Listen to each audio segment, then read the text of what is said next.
두산 에너빌리티 제가 바로 하루 전에 올려드린 종목인데 해당 매물대 구간을 돌파하면서 2거래일 이상 안착을 해줄 경우에 강력한 상승을 동반할 수 있다라는 코멘트를 드렸었죠. 따라서 오늘은 두산 에너빌리티 더 오를 수 있을까 이 부분에 대해서 본격적으로 점검을 해보는 시간 가져볼 예정이고요. 간단하게 제가 두산 에너빌리티 지난 영상에서 어떤 식으로 코멘트 드렸는지 체크해보고 더 오르기 위한 조건은 어떤 조건이 있을까, 그리고 과연 어디까지 오를 수 있을까, 이 부분에 대해서 오늘 영상에서 명확하게 설명드리도록 하겠습니다. 운영 중인 자유 토론방에서는 영상이 업로드 되기 전에 이런 식으로 원점 관련 코멘트 드리고요. 영상보다 먼저 브리핑을 해드리고 있기 때문에 입장해두시면 많은 도움이 되실 거라고 생각을 합니다. 해당 내용도 1월 17일 날 올려드린 내용이니까요.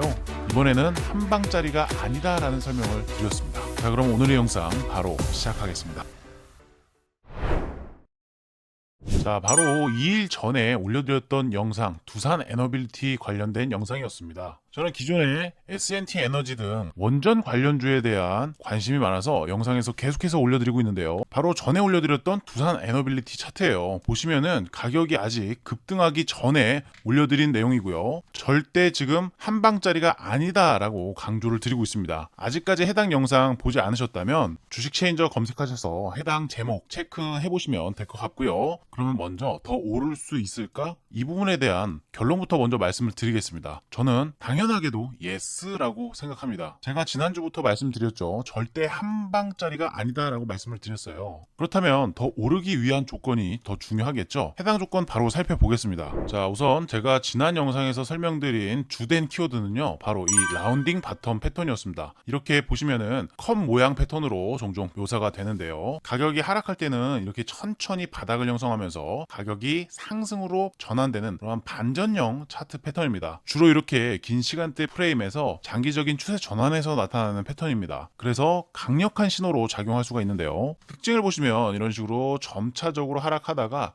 곡선 형태로 이렇게 상승하는 패턴을 얘기하는 겁니다. 이 모양이 그릇이나 접시를 닮아서 접시형 패턴으로도 불리기도 하는데요. 큰 프레임을 사용하다 보니까 긴 시간 소요되는 특징을 가지고 있습니다. 따라서 단기적인 패턴보다는 장기적인 관점에서 좀 유효한 신호로 볼 수가 있고요. 주요 특징으로는요, 바닥을 형성하는 그런 단계에서 거래량이 크게 나왔다가 매도의 정점 클라이맥스에서는 거래량이 이렇게 줄어드는 패턴을 보여줍니다. 그리고 바닥을 지나면서 여기서부터 바닥을 지났다라고 판단을 할 수 있는 거래량이 나오면서 거래량이 증가하는 것이 일반적인 패턴입니다. 지금 너무나도 명확하게 패턴 자체를 설명해주고 있는 거예요. 특히나 이 라운딩 바텀 패턴의 장점이라면 정말 신뢰도가 높다라는 장점을 가지고 있습니다. 왜 그러냐면 제가 말씀드렸다시피 일봉 혹은 주봉 차트 등 긴 시간대 프레임에 활용되는 패턴이기 때문에 아주 안정적인 추세의 전환 신호를 평가할 수가 있다는 거죠. 또한 지금 거래량까지 증가하는 패턴이 함께 발생됐기 때문에 해당 신뢰도까지 높아진 상태입니다. 자, 그러면 어디까지 올라갈 수 있을까요? 일단 첫 번째 관문은요, 해당 라운딩 바텀 패턴의 넥라인을 찾아가는 것입니다. 해당 넥라인은 제가 여기에 이렇게 체크를 했듯이 25,000원 정도의 형성이 되어 있습니다. 바로 앞에 있는 고점에서도 저항을 작용을 했었고, 지난 고점이 형성되었던 구간에서도 나름대로 많은 중첩이 되는 중간값을 보여주고 있었기 때문에 해당 25,000원 라인을 꽤나 중요한 넥라인으로 지금 보고 있어요. 따라서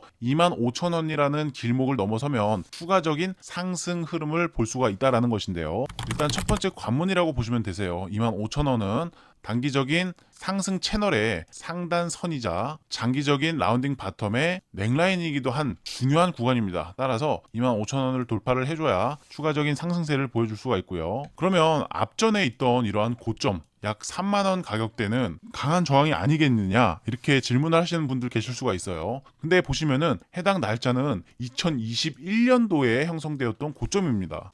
여러분, 그리고 지금 현재는 2025년이죠. 약 4년이 넘게 지난 고점이라서 단기적인 의미는 둘 수 있겠지만 사실상 크게 저항으로 작용할 만한 단계는 아니라고 볼 수가 있어요. 왜 그러냐면 제가 늘 말씀드리다시피 시간값이라는 개념이 존재합니다. 이 가로축은요, 시간의 흐름을 나타내고 세로축은 가격의 축을 보여줍니다. 그런데 이렇게 오랜 시간 동안 라운딩을 그려왔다라는 것은 시간이 지나면 지날수록 시장의 평균값은 당연히 낮아지기 마련이고요. 해당 고점에 있던 물려있는 개인 투자자들은 사실상 거의 없다라고 봐도 무방하다라는 것이에요.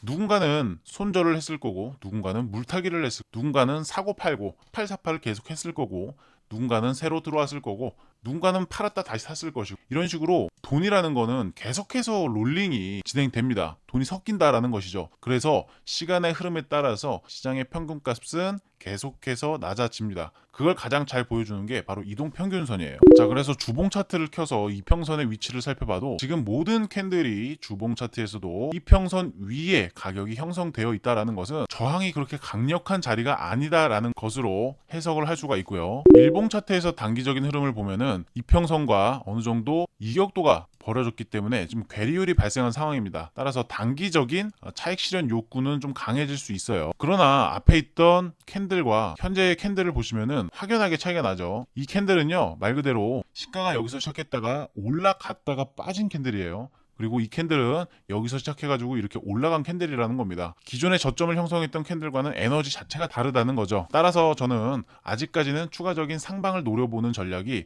조금 더 유효할 것이다 라고 보고 있고요. 설령 추가를 했다가 잠깐 떨어진다고 해도 횡보를 하면서 이동평균선을 끌고 올라오는 패턴을 보여줄 가능성이 높다고 생각을 합니다. 자, 그럼 마지막으로 어디까지 오를 수 있을까에 대한 부분 해보겠습니다. 저는 해당 넥라인을 25,000원 정도 선이라고 봤고요. 해당 25,000원 위에서 자리를 안착을 하게 될 경우에 5만원대까지도 상방이 열려 있다라고 생각합니다. 보통 이 라운딩 바텀 같은 경우 라운딩 탑 패턴도 똑같고요. 이렇게 넥라인과 최저점을 형성했던 이 밥그릇의 크기, 이만큼 가격이 상승하게 되는데요. 제가 계산을 해보니까 약 5만원대까지도 상방이 열리는 그러한 패턴으로 작용할 수가 있기 때문에 5만원대까지는 상승 길목이 열려 있다라고 보셔도 되겠습니다. 자, 또한 차트를 최대한 넓혀서 보시면 해당 가격대가 15만원까지 올라갔던 과거 2008년의 차트입니다. 그리고 2021년 때 형성했던 최저점에 대한 피보나치 되돌림 비율을 켜놔도 아직은 0.236 구간도 채 반등이 나오지 않은 상황이죠. 따라서 최소 반등 기준 0.382 구간까지 본다고 해도 5만원까지는 충분히 열려 있는 상황이라고 볼 수가 있겠습니다. 자, 마지막으로 운영 중인 자유소통방으로 오시면 이렇게 원전 관련 섹터에 대해서는 제가 지속적으로 브리핑을 올려드리고 있습니다. 저도 워낙 원전 섹터를 좋아하기 때문에 원전 섹터에 관심 있으신 분들, 그리고 실시간 매매 분석 받아보고 싶으신 분들은 자유토론방으로 입장을 해보시면 되겠습니다. 입장 방법은요, 고정 댓글 통해서 연락 남겨주시면 자유토론방 입장 링크, 코드랑 같이 드릴 수 있도록 하겠습니다. 오늘 영상도 끝까지 시청해주셔서 대단히 감사드립니다.